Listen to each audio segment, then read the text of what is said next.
And now, former Clinton advisor and pollster, and Kellyanne Conway, a former Trump senior counselor, as we'll continue to monitor the State Department briefing there. But there was a series of questions there, Kellyanne, Mark, welcome to both of you, from our own reporter, Jillian Turner, about obviously the atrocities committed against women, Israeli women, by Hamas. This is really something, considering this exchange that just happened this morning with President Biden's press secretary, Karine Jean-Pierre. She was pressed and punted twice, by the way, by the ladies of The View on sitting Congresswoman Jayapal's comments on Hamas's sexual violence against women. Watch this exchange. I'll get your reaction. Rep. Jayapal basically saying we need to be balanced in our criticism, which was interpreted by many, myself included, to downplay the horrors of the actions of October 7th. Does the White House support this resolution? And do you think the representative needs to clarify her remarks? So, look, I'm going to let the representative speak for herself. I just can't speak for her. I speak for the President of the United States. I am the White House press secretary, obviously, so that's who I speak for. Do you think because of her perch, though, as a progressive leader, she should clarify her remarks? I speak for the president. She has to speak for herself. Kellyanne, missing was no, we don't support her comments.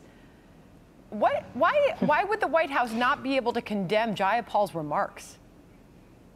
This is why the White House, Sandra, has a 63% disapproval rating on Biden's handling of foreign policy, and specifically in Israel. Look, rape is not political. Rape is vile. It should not be difficult for anyone to condemn it. All Karine Jean-Pierre had to say is, I'm sitting here on a TV show. I'm going to condemn it as Karine Jean-Pierre. She could say whatever she wants. And I think it's very unfortunate that we have all the rising anti-Semitism on our college campuses. But Sandra and Mark, it's now rooted in the Democratic Party. It's not just on college campuses. It's in the halls of Congress. 22 members of Congress, including all 5 members of the squad that doesn't do squat, they voted against a resolution to condemn Hamas, who did the raping, who broke the pelvises, who beheaded the people. This is not difficult, and it certainly shouldn't be political, and it is why there is tripartisan opposition, majority of Democrats, Republicans, and independents, to the way Biden and Karine Jean-Pierre and Kamala Harris are handling most of these issues. Kellyanne, it is just hard to believe that things could get even worse than that. Mark, this is Brianna Joy Gray. She is Bernie Sanders' former campaign manager. She's got a big microphone. She also hosts a YouTube channel. It's got about 1 million viewers, every hour tuning into her. She tweeted this: "Believe all women," when she's questioning the atrocities committed towards women by Hamas. "Believe all women" was always an absurd overreach, she tweets. "Women should be heard. Claims should be investigated, but evidence is required." The same is true of the allegations out of Israel. But also, this isn't a believe women scenario because no female victims have offered testimony. It's almost hard to believe, Mark, that is real. Yeah, I mean, let me just say that I condemn what Jayapal said. I think that tweet is obviously ridiculous. You know, there's ample evidence. You can even see it in the terrorists' own videotaping of the atrocities that were committed. You saw Sheryl Sandberg get up and demand that the UN condemn these acts. You saw Hillary Clinton get up there yesterday and demand the same thing.